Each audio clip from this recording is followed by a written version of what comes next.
Partnership சாப்டரில் ரிட்டையர்மெண்ட்டில், அதாவது retiring பார்ட்னருக்கு, அதாவது அந்த பார்ட்னர் வெளியில் போகிறாருல, அவருக்கு செட்டில்மெண்ட் பண்ணுவாங்க. ஓகே, அவருக்கு செட்டில்மெண்ட் பண்ணும்போது நார்மலாக கொஸ்டின்ஸில் 3 ஆப்ஷன்ஸ் இருக்கும். இஃப் த அமௌண்ட் பெய்டு இமீடியட்லின்னு, if the amount not paid, அதே மாதிரி இஃப் த அமௌண்ட் ஹாஃப் தான் பெய்டு பேலன்ஸ் டியூ அப்படின்னா வாட்ஸ் ஜர்னல் என்ட்ரிங்கும்பாங்க, அதாவது பாஸ் ஜேஇ அப்படிம்பாங்க. ஓகேயா, சரி இப்போ நம்ம பார்க்கலாம். அதுக்கு சரி, ஃபஸ்ட்டு இல்லை என்னென்ன அக்கௌண்ட் இன்வால்வ் ஆகிருக்கு பார்க்கணும். ஸோ ஜேஇ போடும்போது அதில் ரூல் எழுதிடுறேன், டெபிட் கிரெடிட். ஓகே,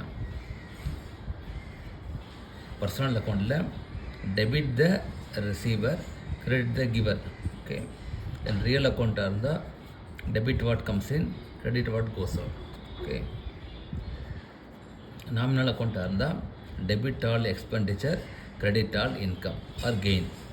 ஓகே, சரி இப்போ இதில் if the amount paid immediately, இந்த ஃபஸ்ட்டு கேஸ் எடுத்துக்கலாம். ஃபஸ்ட்டு கேஸில் அமௌண்ட் பெய்டு இமீடியட்லி, அமௌண்ட்டுங்கிறது என்னது,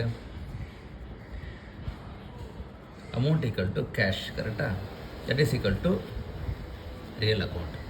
இப்போ இந்த இடத்துல இது வந்து கோயிங் அவுட், கரெக்ட், வெளியில் போகிறது, அப்போ கிரெடிட் பண்ணணும்.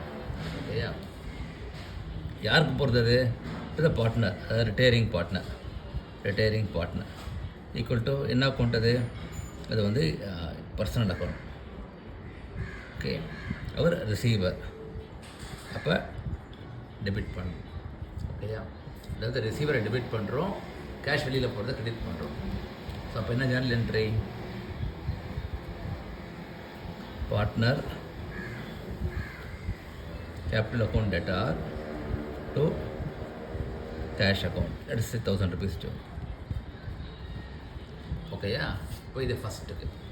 இப்போ செகண்டுக்கு அமௌண்ட் இருக்கா, அமௌண்ட் அதாவது அமௌண்ட் நாட் பெய்டு இருக்குது, அப்போ இது வரவே வராது, அமௌண்ட் வராது. ஓகே, அதே மாதிரி retiring partner equal to personal account equal to அவர் ரிசீவர் ஈக்குவல் டு டெபிட், அது சேம் தான், நோ சேஞ்ச். ஓகேயா, ஆனால் இப்போ இந்த இடத்துல என்ன இருக்குது, அமௌண்ட் நாட் பெய்டுனா என்ன அர்த்தம் அப்படின்னா you have to pay him the future அர்த்தம், ஃப்யூச்சரில் பே பண்ணணும், கரெக்டாக. அப்போ ஃப்யூச்சரில் பே பண்ணுறது என்னது, ஃப்யூச்சர்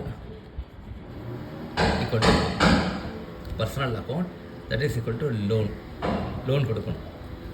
ஓகே, அவர் தான் giver of the loan equal to credit, அது லோன் அவர் கொடுக்குற மாதிரி அர்த்தம். ஓகேயா, அப்போ அதே மாதிரி ரிட்டையரிங் பார்ட்னர், சாரி ஏதோ ஒர்க் பண்ணிட்டுருக்கு, to retiring partner loan account போடணும், அதான் முக்கியம், லோன் அக்கௌண்ட் போடணும் 1000. ஓகேயா, திரும்ப சொல்கிறேன், அதாவது இவர் இங்கே personal account debit the receiver. Okay, இந்த இடத்துல நம்ம ஏன் கிரெடிட் பண்ணுறோன்னா அவர் கிரெடிட் த கிவர், என்ன கொடுக்குறாருன்னா லோன், நம்ம டைம் தராரு, அப்புறம் பே பண்ணலாங்கிறது. ஓகேயா, சரி இப்போ தேர்ட் என்ட்ரி என்ன, amount half paid and balance due அப்படின்னா இந்த மூணாவது, அதாவது ரிட்டையரிங் பார்ட்னர் டெபிட் பண்ணணும், எவ்வளோ பே பண்ணதோ அது கேஷ் பே பண்ணணும், பேலன்ஸ் பே பண்ணாத லோன் பண்ணணும். நான் எழுதி முடிச்சிடுறேன். அதுவும் அமௌண்ட் நாட் பெய்ட்னா let us say third, retiring partner account debtor 1000. ஓகேயா, to cash account 500, let us say cash half pay பண்ணியிருக்கு, டு அது ரிட்டையரிங் பார்ட்னர் லோன் அக்கௌண்ட் 500. ஓகேயா, ஸோ இந்த ரிட்டையரிங் பார்ட்னருங்கிறது ரிசீவர், கேஷுங்கிறது கோஸ் அவுட், இது வந்து கிவர் லோன். ஓகேயா, so இதுதான் 3 என்ட்ரிஸ் பாஸ் பண்ணணும் இந்த பார்ட்னர்ஷிப் ரிட்டையர்மெண்ட்டில். Amount paid immediately, amount not paid, amount half பெய்டாக இருந்ததுன்னா. ஓகேயா, தேங்க்யூ.